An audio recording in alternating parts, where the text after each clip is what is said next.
Ekuabô, Oremi, quarto vídeo. Nós vamos tratar nesse quarto vídeo da trajetória do batuque no Rio Grande do Sul.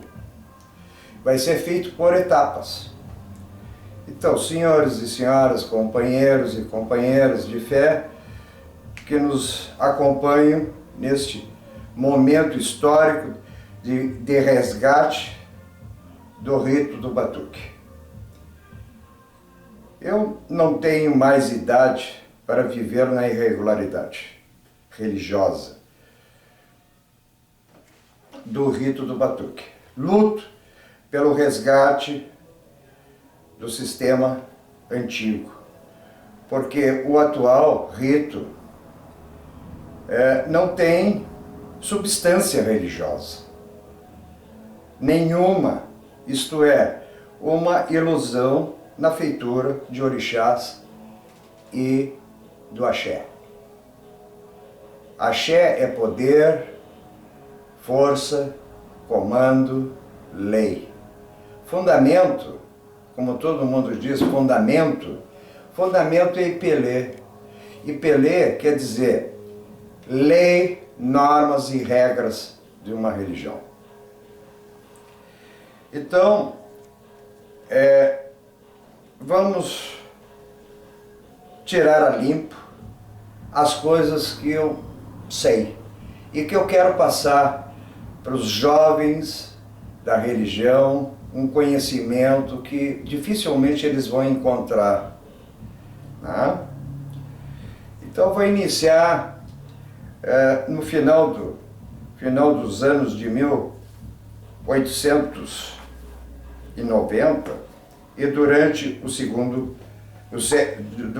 século XX. Dá-se o início da existência de cultos negros no Rio Grande do Sul, em Pelotas, Rio Grande e mais tarde em Porto Alegre, com casas de batuque. Porto Alegre, na várzea, atualmente Parque Farroupilha, é que tinha a quantidade dos africanos. No estudo dessa manifestação religiosa é que surge o nome de Carlos Galvão Querps, né? Tornando-se o pioneiro na transformação cultural do batuque.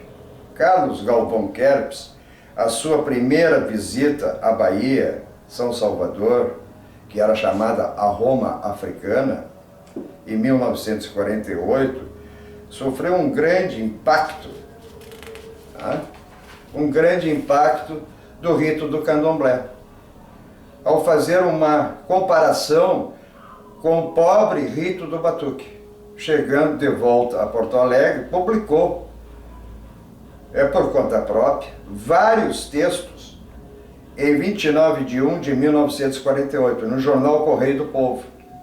Os artigos publicados, entre eles, estava a língua iorubá, os ritos, paramentos religiosos e etc. Foi a partir desta época que muitas mulheres deixaram de se vestir com vestido de chitão e passaram a usar roupas baianas, originário da Roma Africana, São Salvador. E os homens ainda eram mais conservadores, com o uso das bombachas, tá? Bombachas de gaúcho. E mais tarde, com a criação feita pelo Zé do Xangô, as bombachas de volta ao mundo, de fazenda volta ao mundo. Que cada bombacha tinha 7 metros de fazendas. Então a gente pegava aquela coisa comprida e puxava até a virilha, e ficava uma bolsa, né? Então aí foi se modernizando, evoluindo o batuque, que se deixou de se usar bombachas de gaúcho. E foi como o Zé do Xangô recebeu o apelido de Zé da Saia. Bom, então vamos pegar lá do início. antes da abolição da escravatura, algumas famílias, algumas pessoas faziam um ritual, tá, de orixás, mas muito simples. Com a fundação da Umbanda em 1908, a Umbanda deu subsídio para que os africanos, afrodescendentes, negros, brasileiros, né, pudessem cultuar por trás da Umbanda. E o fundamento da Umbanda passou a ser o fundamento do Batuque, no Rio Grande do Sul, contradizendo ao ritual baiano, né, que era mais puxado para o lado africano. Então essas coisas todas começaram a evoluir, e aí teve a Primeira Guerra Mundial, né? Teve a Primeira Guerra Mundial, e que inclusive quem me relatou isso tudo, das dificuldades, dos preconceitos, das discriminações e racismo que existia violentamente na época, foi o Pai Pedro da Iemanjá, que ele teve a sua feitura em 1925. Foi quando ele abriu a casa de religião dele. Depois disso veio a Revolução de 30, logo em seguida veio a Segunda Guerra Mundial, e tudo isso não deu como para se evoluir, não tínhamos contato e nada escrito, nada que pudesse se pesquisar. E com essa ida do Carlos Galvão Querpes, juntamente com o Dr. Ernesto Laporta, que era um médico, que era um psiquiatra, né? A ida a Salvador, começaram a trazer subsídios, e aonde trouxeram a língua iorubá, e dali começaram a fazer as rezas, porque as rezas do Batuque total era como nem as rezas do Jeje hoje. Era 1, 2 rezas para cada orixá e deu. Por exemplo, no Jeje até hoje nós temos uma reza só para Oxum. No Dandaçulami, é só essa reza para todas as Oxuns. E assim, muitos orixás naquela época também tinham só 1, 2 rezas. E isso de 1948 a 1954. Então as pesquisas, eles tiveram contato com Raimundo Nina Rodrigues na Bahia, com outros, Batista e outros escritores na época e pesquisadores, e começaram a trazer subsídios, porque o Batuque era pobre, não tinha nada. Aí quando chega na época de Juscelino Kubitschek, começou a evoluir as coisas todas dentro da religião. Em 1958, 60, aí vem o regime militar. O que o regime militar fez? Nos proibiu, não só nós, batuqueiros, qualquer sociedade, de fazer reuniões. E nós ficamos ali à mercê, sem saber o que fazer. Não existia associação, não existia federação, era cada um por si. E aí que se criou as tais nações, nações de Oió, Ijexá, Cabinda, né? Cada um fazia o seu fundamento, a sua lei, mas não a lei do orixá. Né? E começou aquela coisa, porque eu sou de Ijexá, eu sou de Oió, eu sou de Cabinda, eu sou Ijexá. Mas tudo é uma coisa só, o orixá é um só. A cultura do orixá é uma só.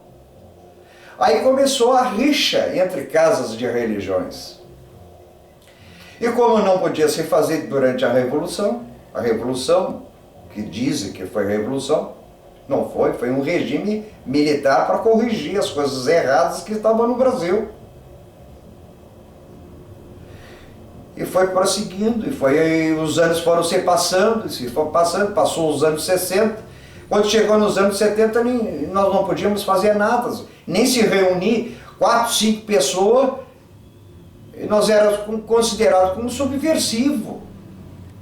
Não podia se fazer reunião. Aí se criou, juntamente com os antigos da religião e os novos, se criou a Federação Afro-Brasileira do Estado do Rio Grande do Sul, em 1973, aonde o primeiro presidente foi o senhor Emílio Rocha, que fez uma federação com todos os departamentos necessários, aonde todas as casas tinham que ser regulamentadas, né? E cada feitura que ia sendo feito para os adeptos era registrado, uma pastinha de cada pai de santo ou mãe de santo. E, lamentavelmente, o senhor Emílio Rocha nos deixou, faleceu. E automaticamente, que não se sabe até hoje como foi feito isso, que o Jorge Verardi virou presidente vitalício e teve muitos assessores como eu era jovem ainda, porque eu viajava muito e eu fazia a regulamentação das casas de religião no interior do estado, aonde me lembro da Mãe Teta em Livramento, que quando eu chegava em Livramento, eu ia almoçar com ela, eu conversava com ela, regulamentei a casa dela, a Mãe Albertina no Rio Grande, no Cedro, e assim outras que eu nem me lembro mais, de tanta gente que eu trouxe documentação, para que nós pudéssemos ter subsídios para chegar e dizer para o regime militar, olha, nós somos uma federação, nós somos uma associação, nós precisamos fazer isso. Nós não podemos deixar cair, morrer o batuque.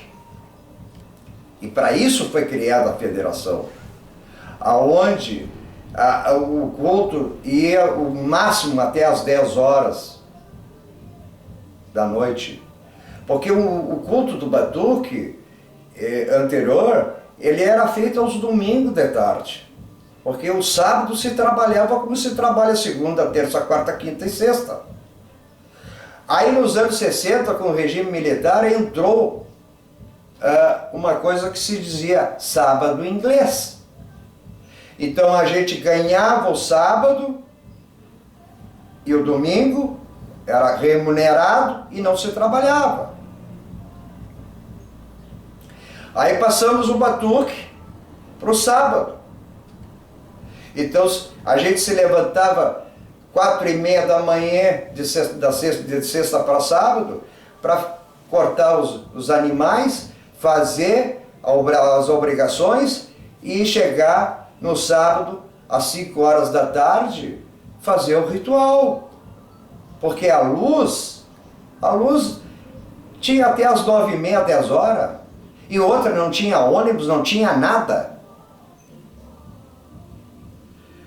E com o decorrer do tempo, esse horário começou a ser modificado. Porque aí no final dos anos 60, começou a entrar as geladeiras a querosene. Olha, pelo amor de Deus, uma pessoa que tinha uma geladeira em casa tinha mais valor do que um automóvel. E não era todo mundo que tinha uma geladeira. Hoje tem freezer, tem um monte de coisa aí, geladeiras de tudo que é marca. Então o batuque começou a evoluir.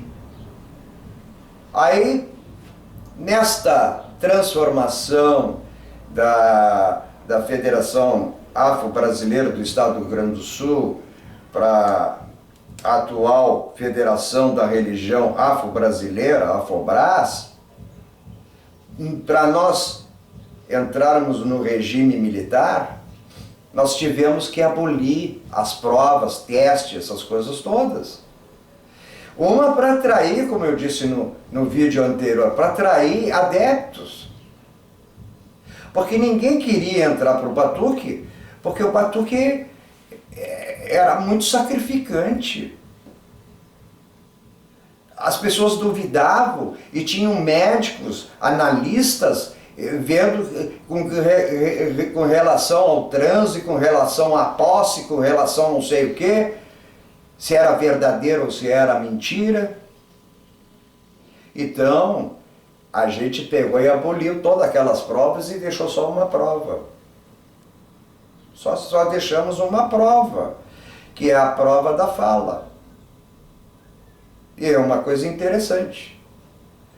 Anterior a 1970, olha aqui, ó, o Exu nasce falando, o Caboclo nasce falando, o Orixá nascia falando. Então se trocou aquilo pela fala, pelo axé de fala. É o único teste que tem hoje. Mas para a pessoa receber a liberdade de falar, teria que ter assentado o seu orixá pessoal, que é o Bó, Ori, que é a principal obrigação nossa. Tinha que ter feito anteriormente Ori, Bibó, Ori, cabeça, Bi, nascer, Bó, para o culto. Quem não tem essa obrigação, não entrou no culto.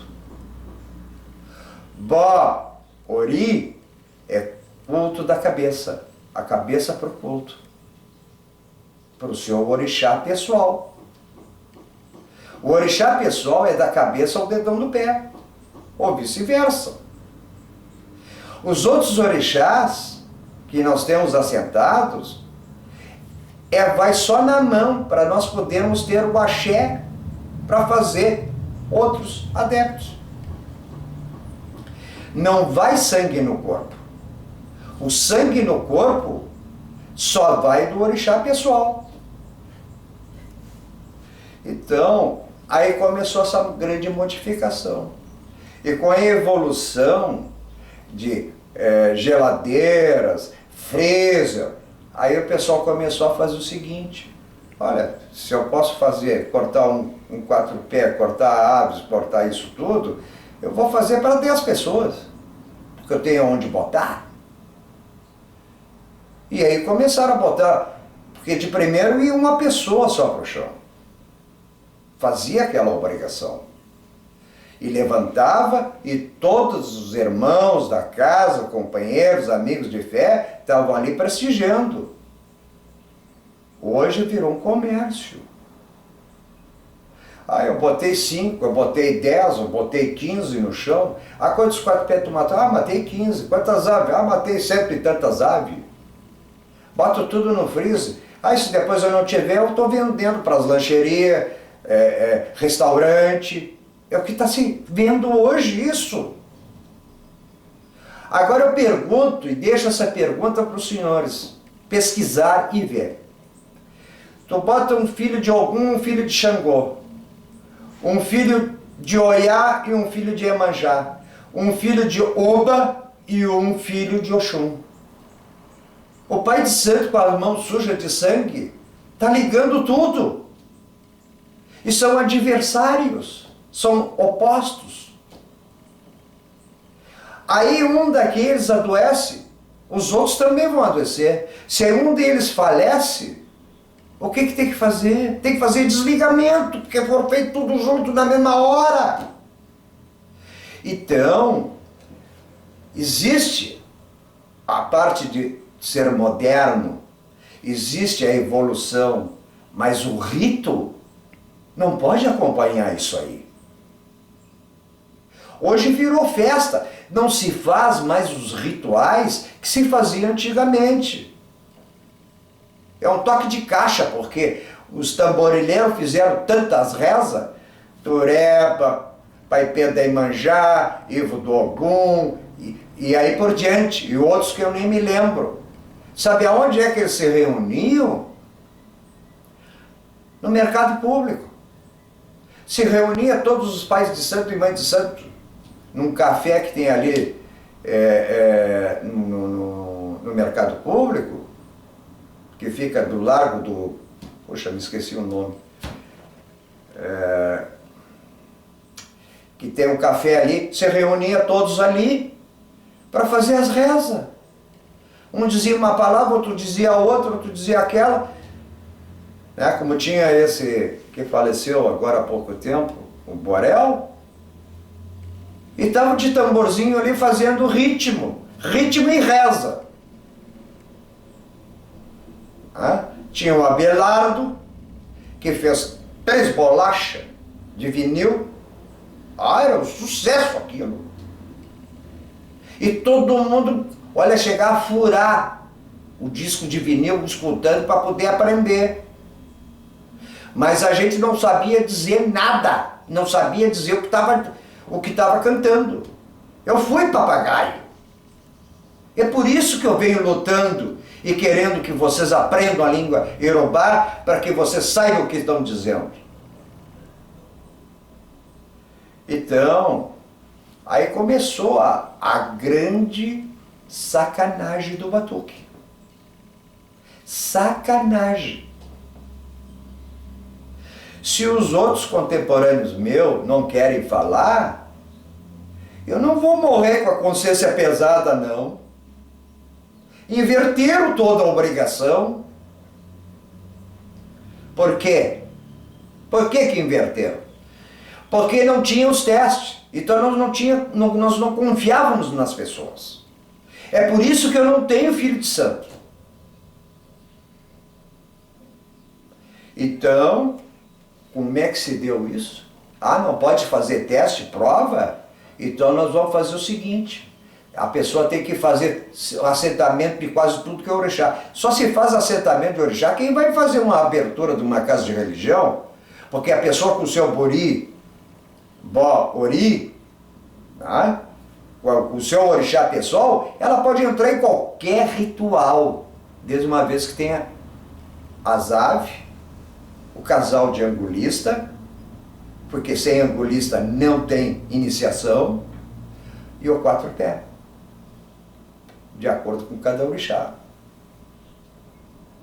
Pode entrar em qualquer ritual. Aí foi descaracterizado a roda de 4 pés, porque a roda de 4 pés você faz na conta do orixá Xangô, ele que é o legislador, é 6, 12, 24.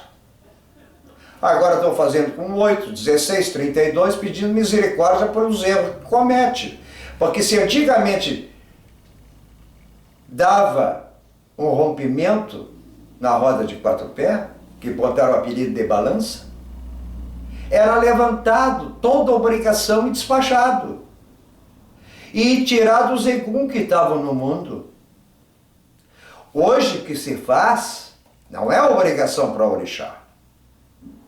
A obrigação do orixá é iniciada na cabeça pequena para se terminar na cabeça grande do 4 pés.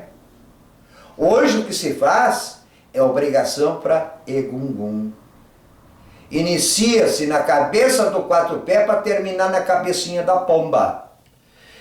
Mas a pomba é do Pai Oxalá para abençoar, para coroar. Mentira! Sacanagem! A pomba é o único animal que não tem fel. É para aquele filho que está sendo feito não se revoltar contra o pai ou a mãe de santo.